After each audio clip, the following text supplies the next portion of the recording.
Sa isang bansang puno ng ingay ng politika at kontrobersya, sino ang nagsasabi ng totoo? Sino ang nasa panig ng bayan? Welcome to Bayang Pinas, ang news channel na hindi takot maglatag ng katotohanan. Dito, pinag-uusapan natin ang mga isyong may kinalaman sa kinabukasan mo, politika, pamahalaan, at ang tunay na kalagayan ng ating bansa. Hindi kami bayad, hindi kami bulag. Sa Bayang Pinas, ang boses ng mamamayan ang tunay na headline.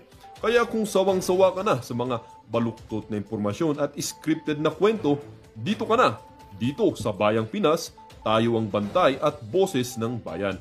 Kung gusto mong manatiling mulat at informed, don't forget to like, share, and most importantly, subscribe dahil sa panahon ngayon, ang kaalaman ay kapangyarihan. Ito ang Bayang Pinas, balitang totoo, pusong makabayan para sa sambayanang Pilipino. Tara na't alamin ang tunay na balita. Kaya lahat ng ating mga kasama dito sa PH Update, batiin niyo ho siya ng maligayang karon. Punta ho kayo dyan sa kanyang FB page, dito sa comment section, batiin ho natin. Sana maging masaya ka ngayong araw na to. Heto ang mga nakita nating post kasunod ng paglalahad na yan ng kung sino nga ba ang mastermind dito sa napakalaking korupsyon ng flood control dito sa administrasyon ni Marcos Jr. Heto mga kababayan, dahil hindi lang maliit lakayan lang natin ng konti, lakayan natin maliit. Sana yon, ito. Grabe ho, no? Grabe yung mga kaganapan ngayon. Ano mang oras, baka, di ba? Congratulations dito kay Vice President Sara. ano na naman yan yung ako saan itong mga nitong mga pinklawan, talyanista ng Saymada. Pakawala nitong si dating Pangulong Rodrigo Duterte, itong si Saldico, mga si Raulo, ito. Kaya hindi na tuloy ang Zoom ni Saldico dahil hindi na nila makontrol. Palakpakan. Saldico, alam mo, malaking kahit na alam namin na talagang isa sa mga kumita, pambira. Alam nga naman mali-mali tayong dinadala sa bahay mo tapos, di ba? Alam nga naman wala ka doon, di ba? Saka kita naman ho natin sa salin itong si Saldico. Hindi ka lusot dito, Brad. Kumbaga, yung galit ng sambayan ng Pilipino, kung kahapon, sa'yo lahat ang galit. Ngayon, ilalagay namin itong galit dito sa mga tamang paglagyan ng galit ng sambayan ng Pilipino. At walang iba yan, kundi ang presidente. Ang presidente na dinipensa ang budget, ang presidente na di umano nag-insert ng 500 billion para sa mga infrastructure project, ang presidente na pumirma sa budget. Yan, dapat ho sa kanya lahat ang sisi dito. Kasi hindi ho mangyayari lahat ng to kung hindi sobrang takaw sa pera ng administrasyon na to. Hayo na nga mga kababayan, hindi na daw ho makontrol itong si Saldico, sabi nitong si Senator Amy Marcos. And Amy, ito na nga ipinakaabangan natin lahat. Kasi kung kay Master Sergeant Oli Gutesa to, baka hingan pa ng notaryo nitong si Ping Lacson. Baka sabihin ni Ping Lacson, Oy Saldico, saan mo pinanotaryo? Saan mo pinanotaryo? Ang testimonya mo. Mahirap na, baka bawiin din, di ba? Ano pa ba meron tayo dito? Naku, matindi ho ito. Etong si Tuta Soto, excited ho tayo kung anong masasabi niya dito sa kabalbalan na to. Naginabang ho yun. Di ba? Naginabang ho sila sa pondo nitong 2025. Kasi yung mga ayudang pinamigay nila doon sa 2025 midterm election, galing ho dito sa budget na to. Kaya pinagpilitan ho nitong si Marcos Jr. na talagang walang problema itong 2025 budget. Para nga meron silang gastahin dito sa 2025 midterm election. Ito, he's doing a good job. Ginagawa niya, maganda yung trabaho niya sa ginagawa niyang pagnanakaw, ganon. Yung pag-i-insert niya ng bilyong-bilyong pondo sa budget, ganon. Talagang magaling. Hindi katulad ng dating administrasyon. Talaga. Talaga naman, hindi siya katulad ng dating administrasyon. Ang administrasyon ni Tatay Digong, pagka sinabi niya, gagawin niya. Pagka sinabi niyang ayusin niyo yung budget na yan, pagka hindi niyo inayos yan, ibibito ko ang buong budget. Diba? Ang dating administrasyon, hindi niya kinakausap yung mga congressman para doon sa kanyang insertion na gagawin na di umano 100 bilyong piso. Wala ho yan, 100 bilyon ngayong year pa lang na to. Eh paano yung 23, 24? Ano, ilang bilyon kaya ang pinasingit ni Marcos Jr. dyan? Kaya yung mga katanungan ngayon, imbis na matuldukan itong issue na to, lalong dumami ang katanungan sa utang ng ating mga kababayan sa pagsasalita na yan, itong si Zaldico. At para dito kay Ping Lacson, yung notaryo-notaryo mo, kunin mo yung testimonya nitong si Master Sergeant Orly Gutesa, ilukutin mo tapos kainin mo, walang yaka. Ngayon ka maghanap ng notaryo dito sa testimonya nitong si Zaldico. Ano pa ba meron tayo dito? Lang yato si Ping Lacson Boytago. Ayun na nga, maligayang kaarawan. Zaldico, palakpakan. Oh.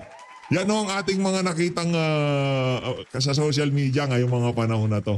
At siyempre, di ba, dahil nga naman mainit ho itong pinakawalan na to ni Zaldico, pakinggan ho natin ang reaksyon ng mga ibang senador kaugnay dyan sa mga isiniwalat na yan itong si Eli Zaldico. Pero kung si Master Sergeant Orly Gutesa yan, malamang sa malamang meron na ho mga punto de vista yung mga senador na kagaya nitong si Wing Gatchalian. Alam na ho nilang sabihin yung hindi kasi yung yung notaryo yung yung credibility nagsinungaling siya Sabi niya pinanotaryo niya tapos hindi naman pala di ba? O dito, pakita mo sa akin ang galing mo, Ping Lacson. Pakita mo sa akin ang galing mo. Finance chairperson na Wing Gatchalian. Ito, pakinggan natin si Vin. Kay Presidente. Ano yung tingin ninyo magiging epekto nito sa Presidente na siya mismo ang nagpapa-imbestiga dito sa katiwalian? Napasmahin na lang itong si Wing, sabi niya. Nakantawa, ba't tinatanong niyo ako? Tanongin niyo siya. Mahirap mag-comment ngayon. You have to look at the video. Talagang mahirap mag-comment ngayon. Anak ng tawa, paano hindi hirap mag-comment ngayon? Di ba? Yung amo nyo, na kung saan kumukumpa sa inyo, sinasabi nyo, kahit sinong matamaan, tamaan na dito sa issue na to. Tahimik kayo ngayon. Hindi kayo makabira. Kasi sabihan nyo na ng mga masasamang bagay lahat ng tao sa Pilipinas, wag lang si Marcos Jr. at itong si Martin Romualdez. Di ba? You have to decide for yung video. But definitely, seryoso yung kanyang mga sinasabi. Pero hindi rin natin matiyak kung totoo yung kanyang sinasabi. Pero as to the validity, Brad, dating appropriation chairperson to. Brad, punta ka sa FB page niya, ilinabas niya doon yung mga pinaglagyan noong insertion, yung mga program appropriation, yung 100 billion. Anong totoo sinasabi? Brad, okay ka lang? Hanggang ngayon pa ba didepensa niyo pa rin itong bangag na to? Lang yan. Senator, dapat dito niya gawin ba yung statement niya? Yeah, para sa akin ang basic, kung ikaw ay walang tinatago, dapat nandito ka physically. Yun, ngayon naman, ang pambutas nila, sige, buwisitin nyo si Zaldico. Zaldico, binubuisit ka na itong Binebuisit ka nitong si Wing Gatchalian. Kung wala ka daw tinatago, di dapat umuwi ka dito. Anak ng tokwa, nung sinabi namin, kansilan yung pasaporte niyan, ayaw. Inaabot ng siyam-siyam, ang panggang sa ngayon, di pa rin nakakansila. Ngayon, gusto nyo nang pauwiin?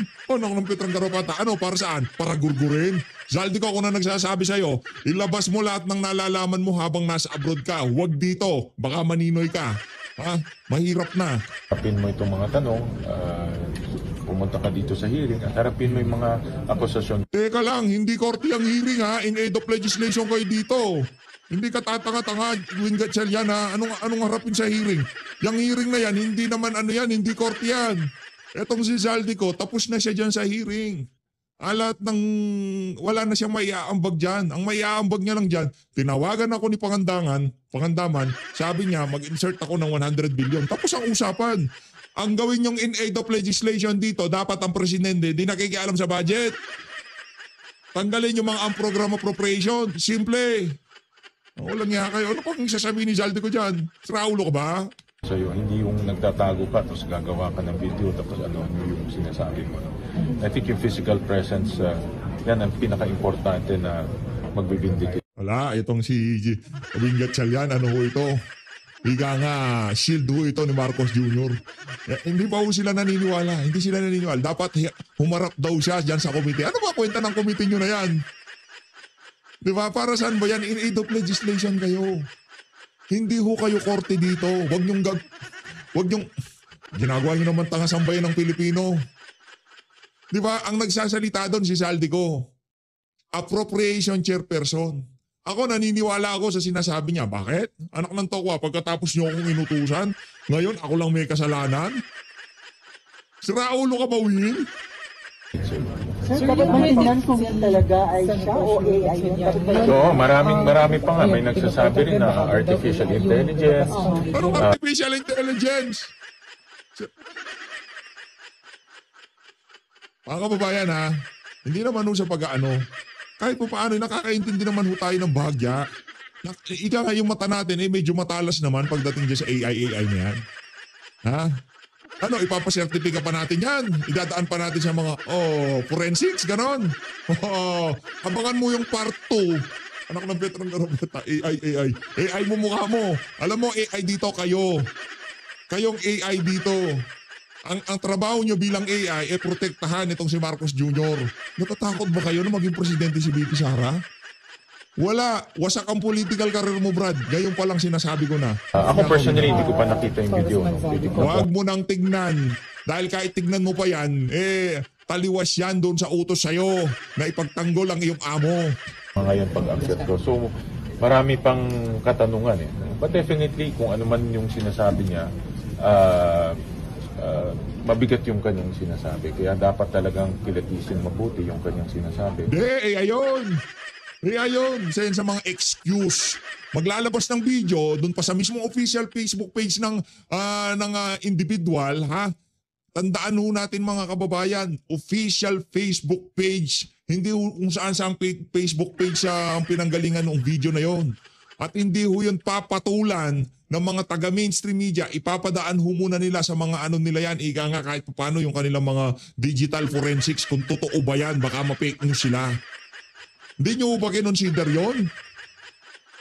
At also yung legalidad ng kanyang sinasabi dahil nasa abroad siya. Hindi natin alam kung legal ba yung kanyang ginagawa or merong magkaharap ba yung embassy. So maraming ganyan mga Pero what does that make about the fight against corruption? Kung sinasabi niya mismo si Pangulo to yung nagpa-insert ng 100 billion pesos. I don't want to comment on that dahil first of all, yung mga like I said, hindi natin alam kung totoo yung sinasabi niyo. I really don't know. I have to see the video and have to analyze it. But this is naging part ko ng... Too early to say kung ano yung mga sinasabi. Pero naging part ko ng kaldang pangalan, di ba? Totoo kaya. Binito ba nga ni Presidente ang maraming... Yes, alam ko marami rin binito si Presidente at that time. Almost 100, if I'm not mistaken, naalala ko Marami na binito yung presidente. Nakwanto ka. Yung tinawagan niya na sinabi, siguro napasobra. Napasobra yung in-insert ni Saldi ko.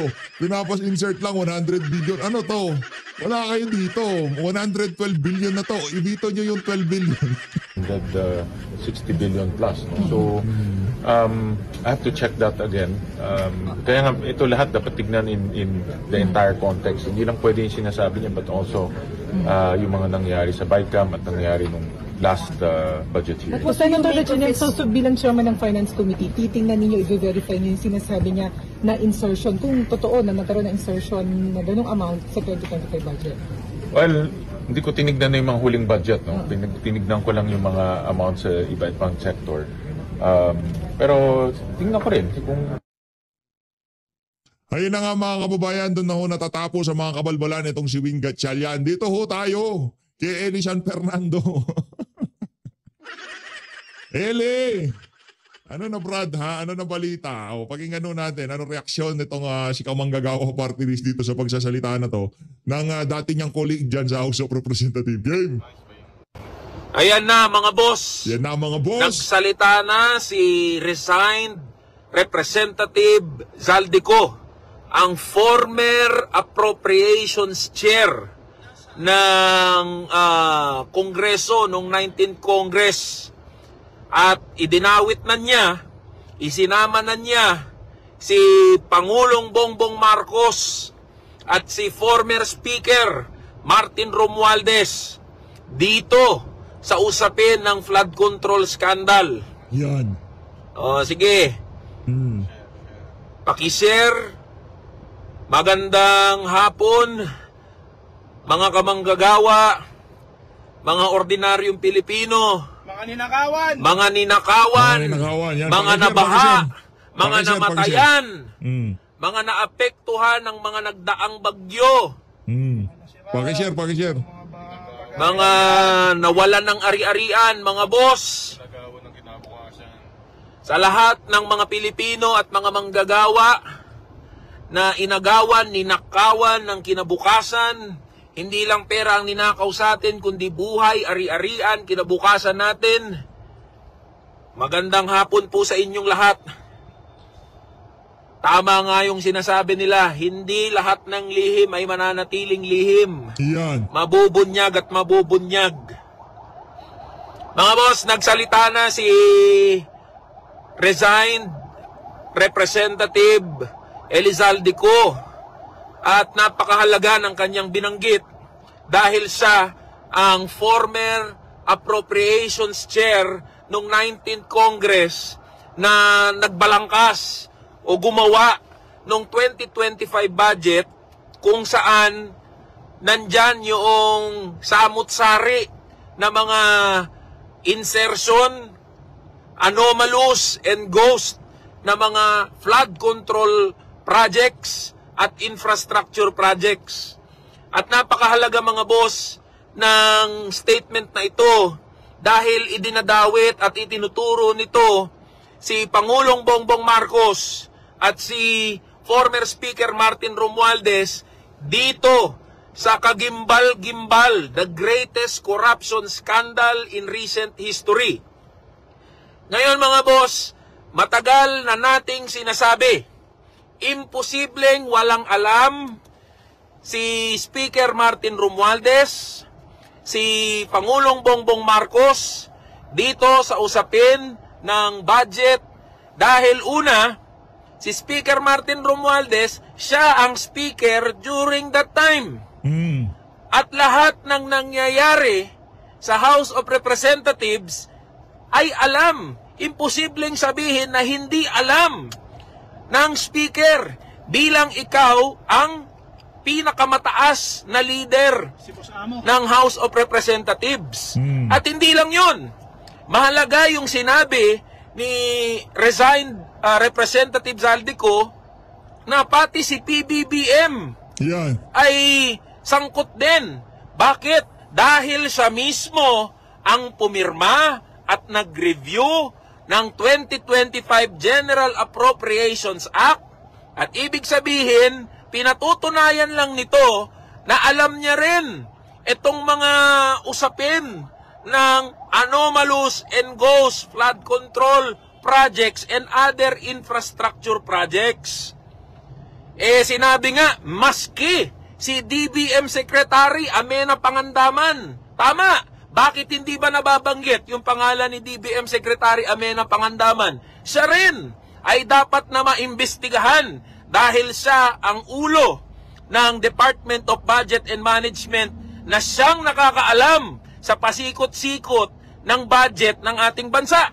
Yan. Ngayong nabanggit na ni resigned Representative Zalde Co itong mga pangalan ni former Speaker Martin Romualdez at ni Pangulong Bongbong Marcos, tayo ay nananawagan na imbestigahan at panagutin si Pangulong Bongbong Marcos at mismong si former Speaker Martin Romualdez. Yan. Nananawagan tayo ng impartial at tunay na independent na pag-iimbestiga.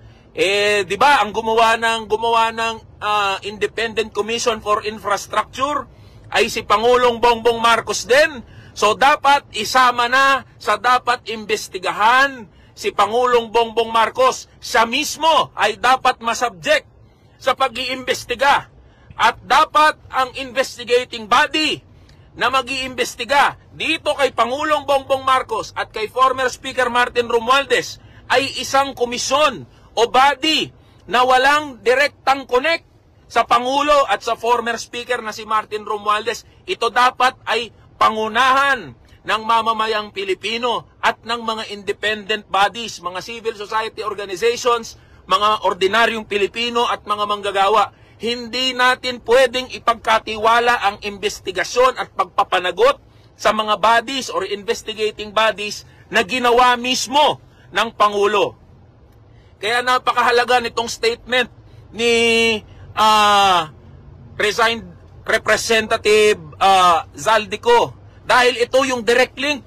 Ito na yung inaantay, ito yung matagal nang tinatanong ng mga manggagawa at ordinaryong Pilipino na maglilink o magbibigay ng direksyon o direktang linya, koneksyon patungo kay Pangulong Bongbong Marcos at kay former Speaker Martin Romualdez. Ngayon, kung sinasabi natin lahat ng sangkot ay dapat managot, ang binabanggit natin ngayon, ibig sabihin, pati si Pangulong Bongbong Marcos ay dapat nang imbestigahan, sumalang sa investigasyon. Alam nyo mga boss, hindi simple yung statement. Hindi simple yung statement na binanggit ni Zaldico. Dahil ito yung nag-i-implicate, directly nag-i-implicate, merong direct hand. Ibig sabihin, sabi ng Pangulo, di ba? Sabi ni, sino nagsabi no? Si Yusek Claire Castro. Sabi ni Yusek Claire, papaano mai-involve ang Pangulo kung siya ang nagbukas nitong issue ng korupsyon? Ito na po yun. Sagutin nyo po ito ngayon, Malacanang. Kayo na mismo ang implicated, direkta, na itinuturo ng former approacher na si Zaldico. Ayan ngayon. Hindi, Eli, ano daw, AI daw, AI. Mamaya ho mga kababayan, ipapakita ho natin na hindi AI ang video na yan. Ayan na ang dapat natin na abangan. Ano ngayon ang justification dito ng Malacanang at ng Palasyo? Porket nagsalita si Zaldico, ibig sabihin ba niyan, absuelto na siya? Hindi po mga boss. Hindi. Pinatutunayan lang nito na they are equally accountable. Kung ano ang galit natin kay Zaldico, kung ano ang galit natin doon sa mga nasangkot sa iba't ibang mga issue ng flood control anomaly, flood control scandal, ganun din dapat ang ating galit dito sa mga additional cast of characters na naidagdag. Ngayon, parang teleserye ngayon, mga boss, sinasabi ni Pangulong Bongbong Marcos, they know who these people are. May listahan. Now, Mr. President, can we see the list? Pwede ang patingin kami ng listahan? Pasilip kami ng listahan. Ngayon, binabanggit ni Mr. President, before the year ends, bago magpasko, may mga makukulong. Sino itong mga makukulong na to?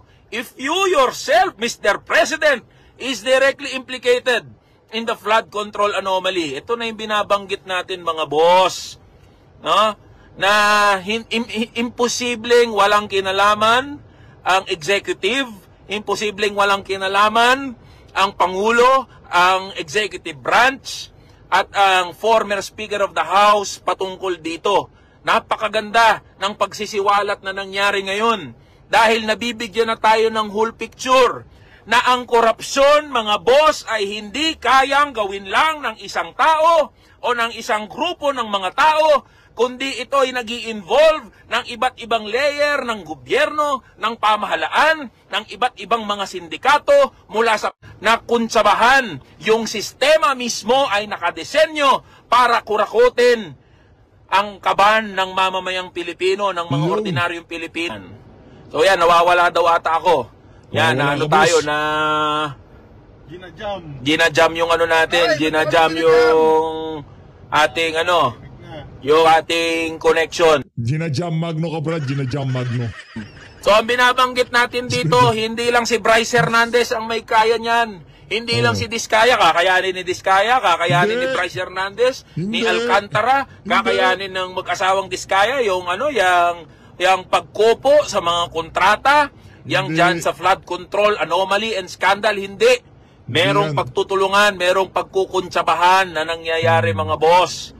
Kaya dapat panagutin natin, kapag sinabi natin, lahat ng sangkot ay dapat managot, pumapatungkol to mula sa pinakamataas, hanggang sa pinakasimple at pinakamababa na posisyon sa ating gobyerno. Kaya yan, may nagsasabi. May nagsasabi mga boss, DDS daw si Eli. Alam nyo mga boss, lahat ng sangkot dapat managot. Correct. Keso si Marcos, Keso kung sino man yan na mga opisyal ng gobyerno. Yan ang hirap dito sa mga Talyanista Ensaymada. Ba't di nyo ba matanggap? Na hindi lahat na nagsasalita ng masama kay Marcos Jr. o nananawagan ng accountability dito sa issue na to, hindi lahat DDS. Hindi DDS yung si Eli. Baka nga mas aso pa yan itong si Risa Hontiveros Oh, di ba? Pero sa tingin natin, hindi naman ho siguro. Pero hindi ho siya DDS. Pero hindi lahat ng nananawagan ng accountability dito sa issue na to, kagad DDS, okay? Mga Talyanista Ensaymada, ayusin nyo.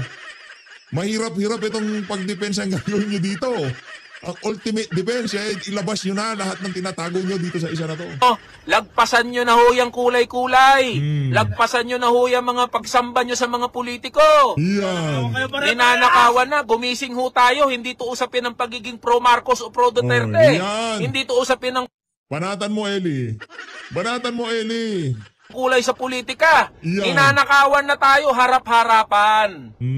Kaya wag tayong kulay-kulay. Parang hindi naman kayo nanonood palagi at nakaantabay sa mga sinasabi at inilalabas natin sa social media at sa media. Wala tong kulay-kulay, mga boss.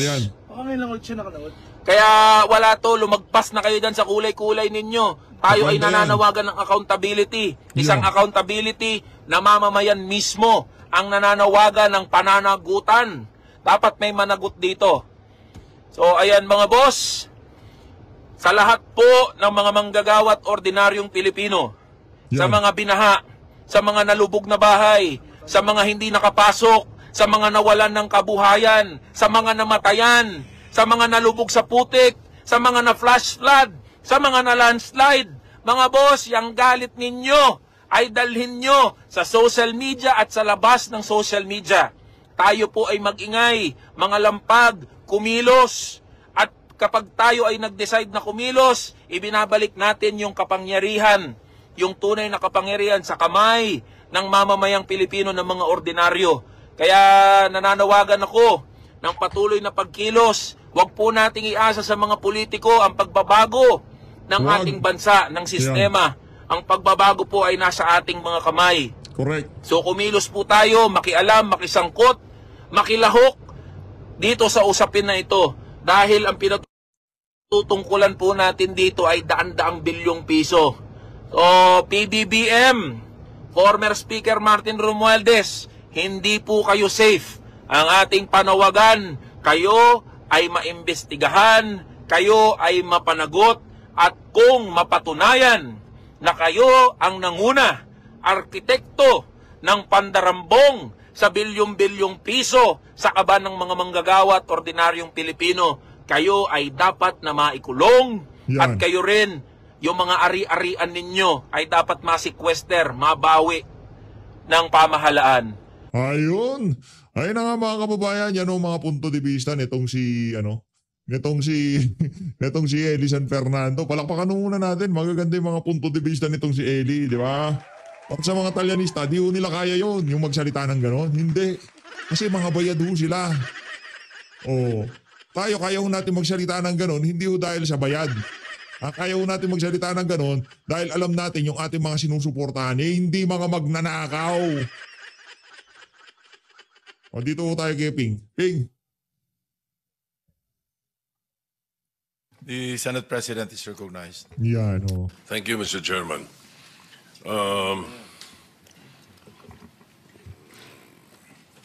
There have been many manifestations from... Ang tanong, grinit mo na ba ng happy birthday itong si Martin Romualdez? Ginrit mo na ba? Kung di mo pa siya ginrit, huwag ka muna magsalita. The position and policies that were discussed earlier. Importante pa yung pag-grit sa kanya. I'd like to go to the bottom line yung bottom line mo of agad. the committee Yan. in aid of legislation. Ito ay pagkatapos niya na hong mapanood. Pagkatapos na ho nilang pinagdadaldal yung mga kasama nilang senador dyan, itong si Bernardo.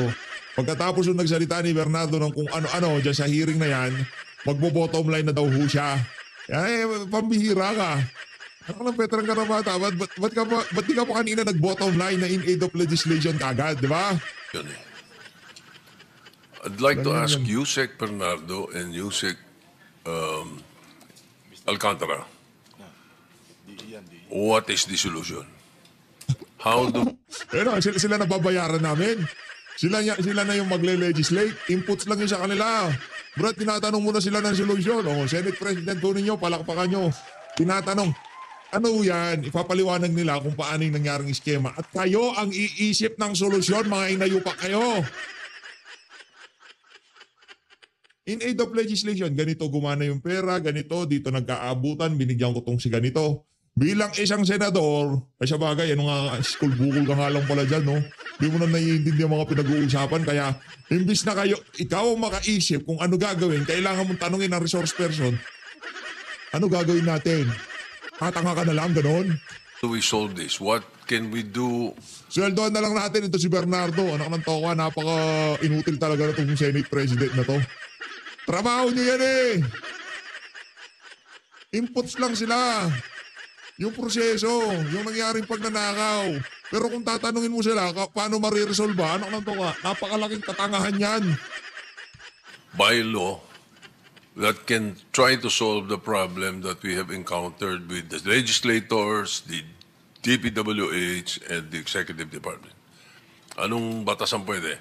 Alam mo yan, restructuring ba natin DPWH or mayroong nagsasabi, i-abolish ang DPWH? Paano mangyayari?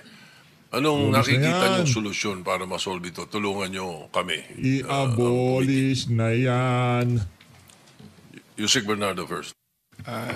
Mr. Senate President, Mr. Chair, ang isa ko pong nakikita na unang kailangan gawin, although I think there's already a procurement law, medyo baguhin po yung sistema ng bidding. Sa akin lang pong palagay, sapagkat dyan po nagsisimula, kaya nakakasiguro. Nung bidding. Bidding po, Mr. Senate President. Bidding. Biddingan. In shortcut terms po, I think, because initially po, ang bidding po, nagiging problema po niyan, parang later on, the back has the full power and authority para magawa po lahat yung gusto nila. Kasi sometimes contractors are being disqualified. Meron po mga proseso na madali nilang magagawa. Kahit po hugutan lang ng papel, may post-evaluation, etc. Pero ang maganda po dito is that kailangan po siguro mabigyan yung mga contractors ng leeway kung paano din magkakaroon ng modification sa bid later on. But it's not a bidding po sa akin pong palagay. Ha? Sa akin pong palagay, Mr. Senate President, Mr. Chair, siguro po parang gawin, parang auction yung project na present. Open po. I mean, pagka po ito'y with the presence of those qualified contractors, given the project name and then the ABC, the approved budget for the contract, personally po, contractors can make like an auction na magkano proyekto, 100 bilyon. O ikaw, contractor A, magkano ang bid mo dyan? Siyempre po, legalan na po lahat yun. Present po sila. Pagka po sila nag-offer, personal po, nanduro na po yun. Wala na pong kasi of course, before the auction, their documents must already be, nakita na po lahat. Parang they are really qualified for the project, and they can be included in those possible auctioneers. So, pwede po siguro yung ganun. Para, pagka po ganun, wala pong nakasisiguro na sa bidding. Maaari pong... Oo. Yes po. So, Mr. Chair. Importante rin na yung pick-up, malinis yung mga magbibid, di ba? Yes po, Mr. Chair. Ang sabi ko nga po, contractors could have been qualified and with their... status regarding their experience, etc., etc. And once qualified, they can be included in the auction. Pag nag-auction ba, bidding, open, ganyan, mawawala yung 3% ni Kamote, 2% si ganon. Open na po. Yun, ano? Open na po, Mr. Chair. Sapagkat... Hindi na kailangang suhulan yung mga Tingin ko po, mahihirapan na po nilang magawa yung gusto nila kasi anybody can just join the bidding. Mr. Chair, with the indulgence Senator, of the Senate President, Yusek Bernardo, maganda ho yung panukala ninyo, pero minsan ang problema po, yung mga district engineer, Mga politiko po ang naglalagay. Me and you, alam ho natin yan. I mean, it's been the practice. Ilalagay ni congressman yung kanyang district engineer dito. Kagaya ngayon ni ito, pag nasibak ito mga ito. Bakit may linagay ka ba, Brad? May linagay ka ba ang district engineer? Kasi me and you eh. May papalit.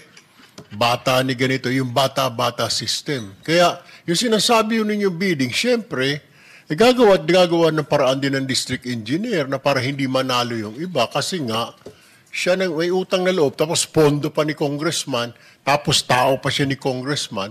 Di ba? Paano yung... wala din eh. Kaya kahit sabi mo na lowest bidder, things like that, may auction, pero kung bata ni congressman yung district engineer, assistant district engineer, na siya ang naglagay dyan, inalagaan niya from pinaka-lowest ranking na engineer sa DPWH, tumaas, nilagay niya sa pwesto, di ba? How do you address that, Yusek? I think, Mr. Chair, pagka po naka-open talaga to sa public, kahit po kung sino mang appointee po ng congressman or whoever na tinulungan ng congressman, hindi po siya pwede makialam doon dahil pagka po nasa sistema ng ganun and all those auctioneers are qualified, already have been pre-qualified, ano po sila, ibig sabihin may capacity po sila, may experience po sila, financially capable, and they did those projects ng nasa proseso. Wala pong makakakwento kasi kahit sino po pwede sumali basta qualified. Mr. Chair, with the indulgence of the Senate President again, may ginanda ba nung ginawa itong, I don't know kung anong kanino administrasyon, na RD